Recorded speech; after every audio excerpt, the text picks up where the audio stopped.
O outro desceu, pai. Desse jeito que ele vai ficar. É?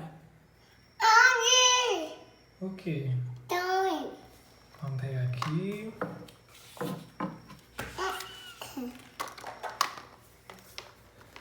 Descer os cavalinhos. Coloca os cavalos bem aqui.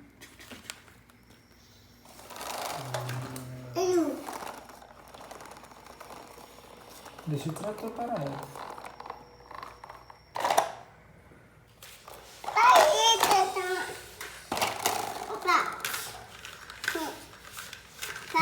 Devagarzinho.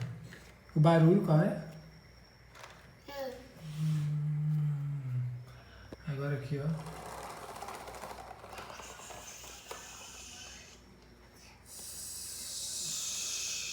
Empurra o carrinho pra dentro da caçamba.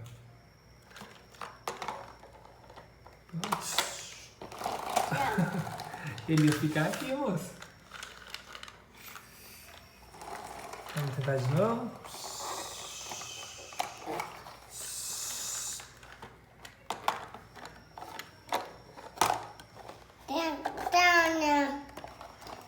Não?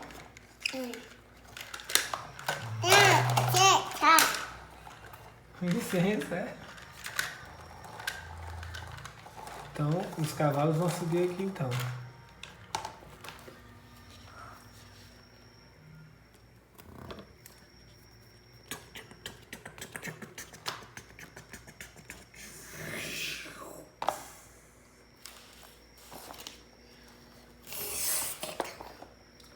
Aí, garoto, parabéns. Daqui a pouco... Ixi, vai derrubar os cavalos, olha aqui. Espera. Pronto. Você já viu o cavalo andar de caçamba? Sim. Aqui, né? Você já viu. Agora tira aqui.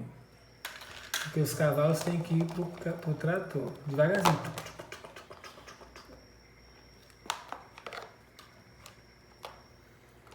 Pronto. Tchau, caçamba. Mamãe. Agora vamos arrumar os cavalinhos. E fechar aqui a tampinha. Bom.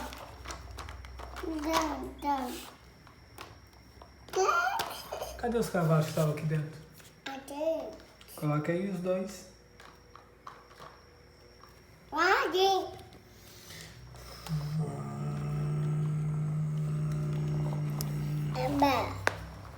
Vai.